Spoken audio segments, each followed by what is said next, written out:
यरूशलेम के मंदिर में उतरी। दूसरा शमूएल 7 का 2 से 29 की एक थोड़ा देखते हैं। दूसरा शमूएल 7 का दूसरा अध्याय पर दूसरा वचन।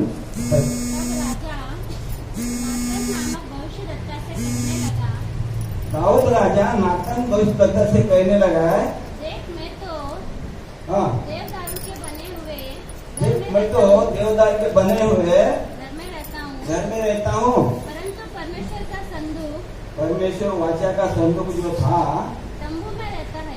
तंबू में रहता है। दाऊद नातन भविष्यद्वक्ता से बातें कर रहा है, वो दोनों डिस्कस कर रहा है।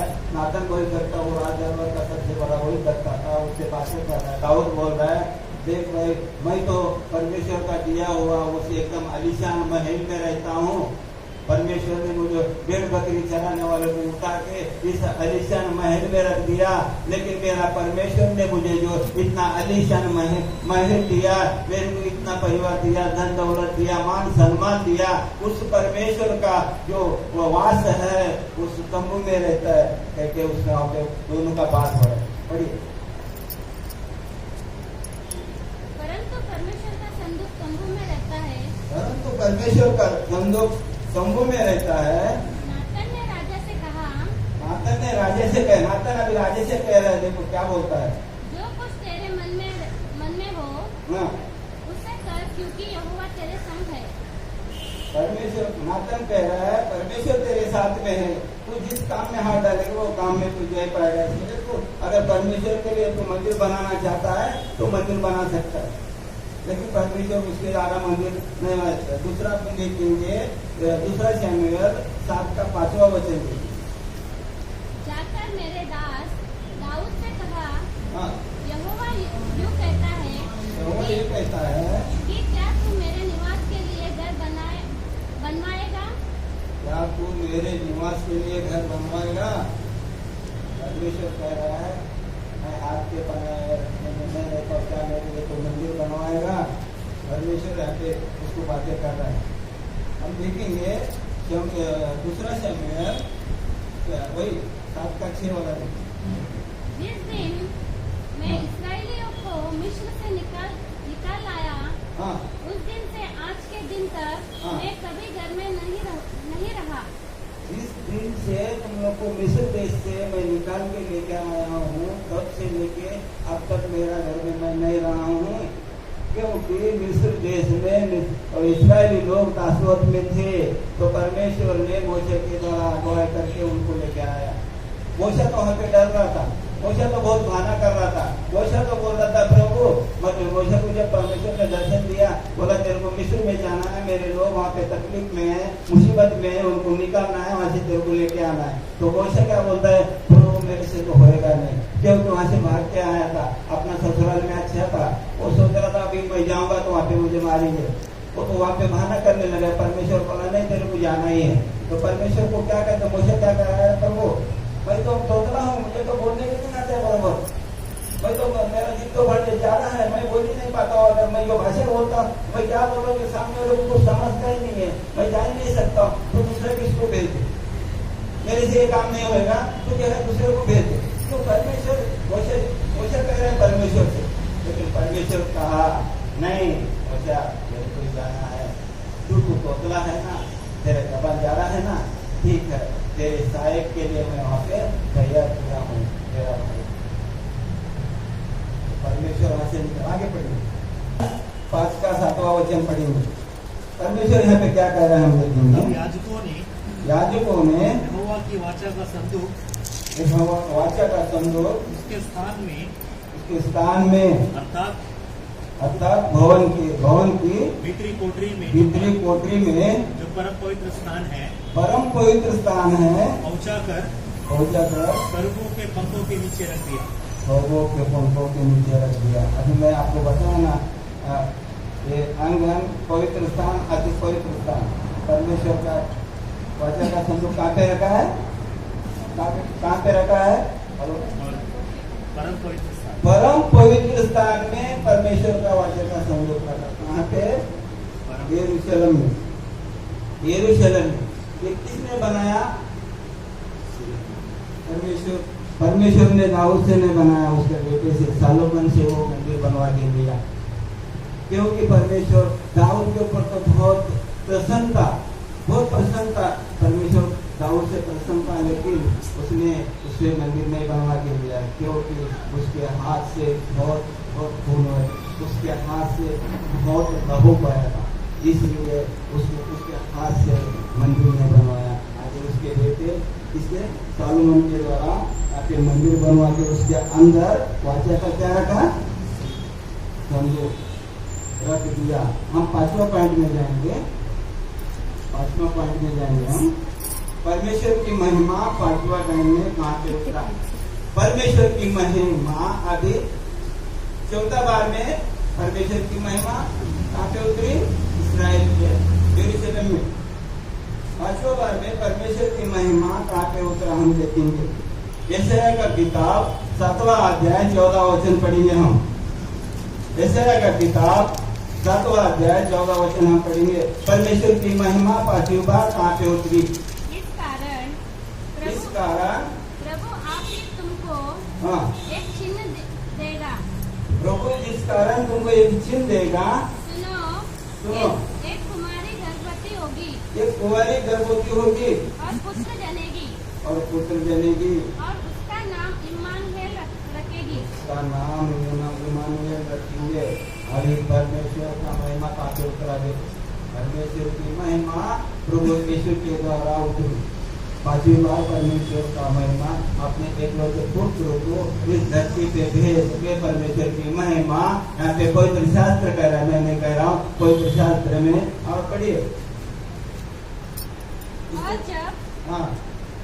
और जब तक वह बुरे को त्यागना और भले को ग्रहण न करना ना जाने, तब तक वह मक्खन और मधु खाएगा।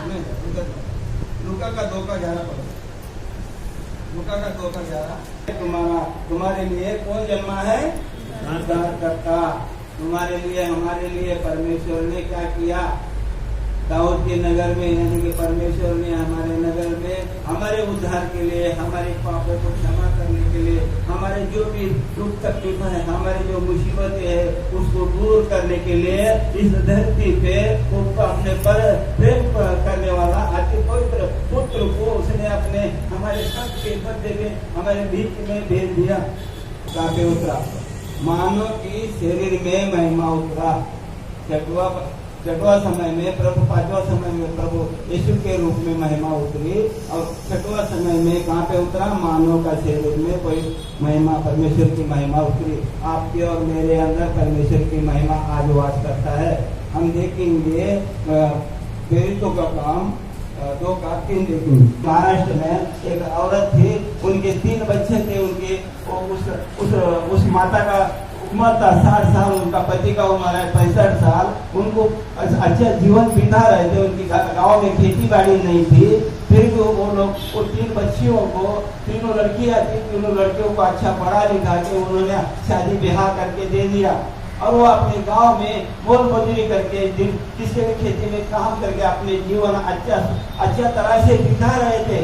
तो एक दिन भगवान खरे को क्या हुआ, उसको तबीयत खराब हो गया और वो बीमार गिर गया। उसकी औरत जो थी 60 साल की लता खरे, वो गांव में गई और गांव में जो उनका जो छोटा सा दवाखाना था वहाँ पे दिखाया।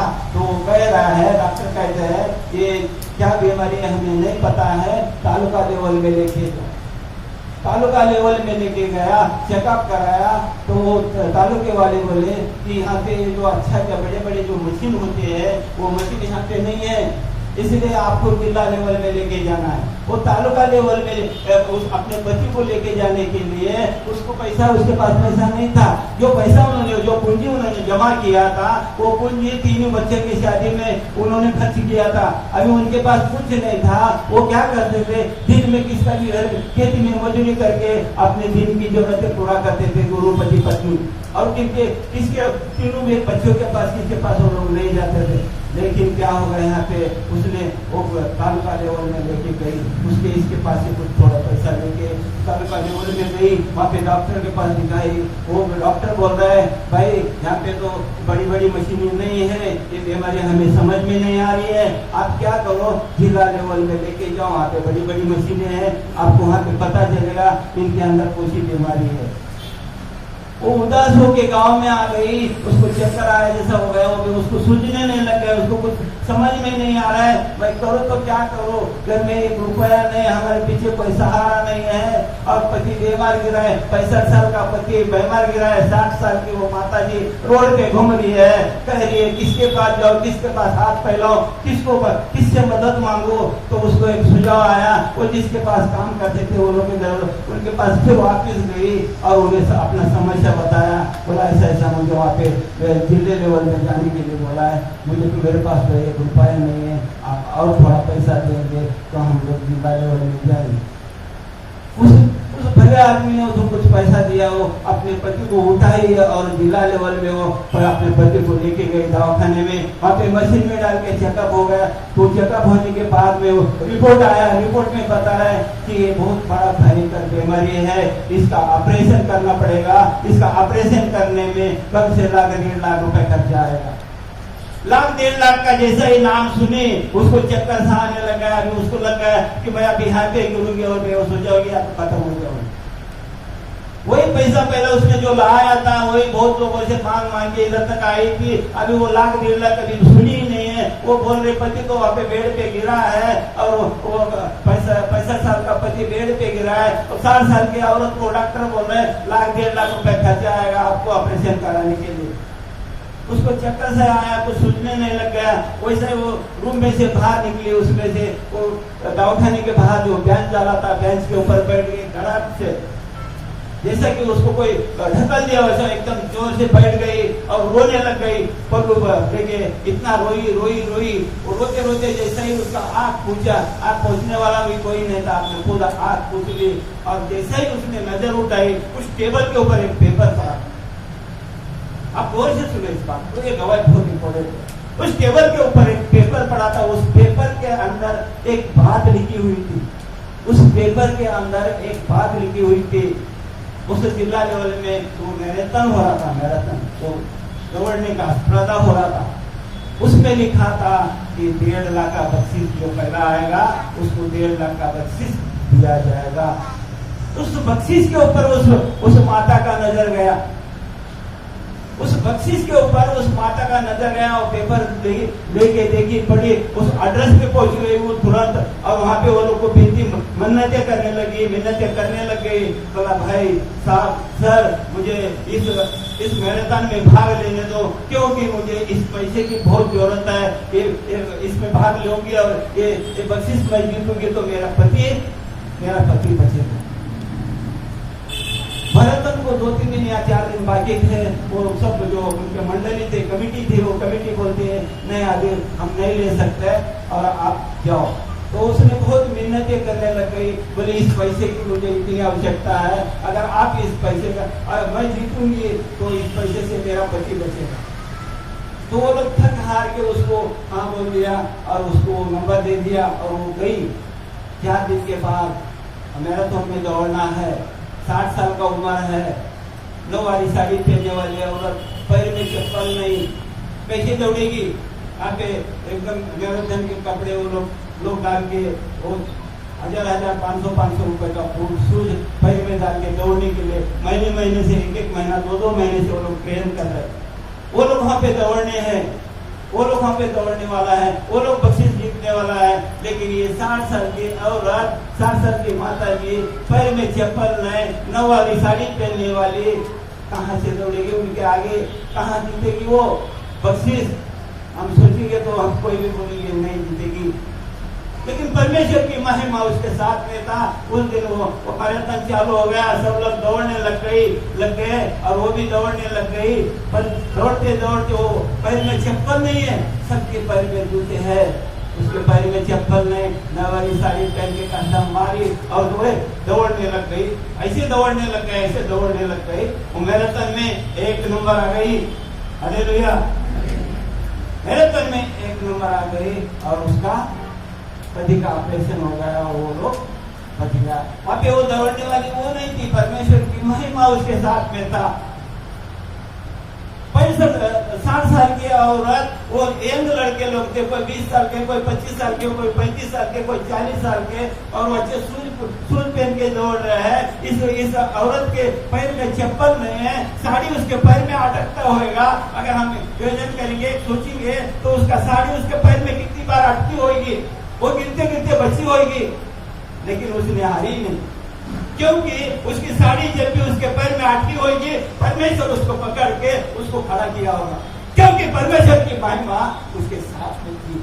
अगर हम भी इस वक्त सच्चाई से परमेश्वर के साथ में हम जुड़ते हैं, तो परमेश्वर की महिमा हमारे साथ में रहती है। हम क्या कहीं भी मुसीबत में रहते हैं, परमेश्वर हमें वहां से खींचता है।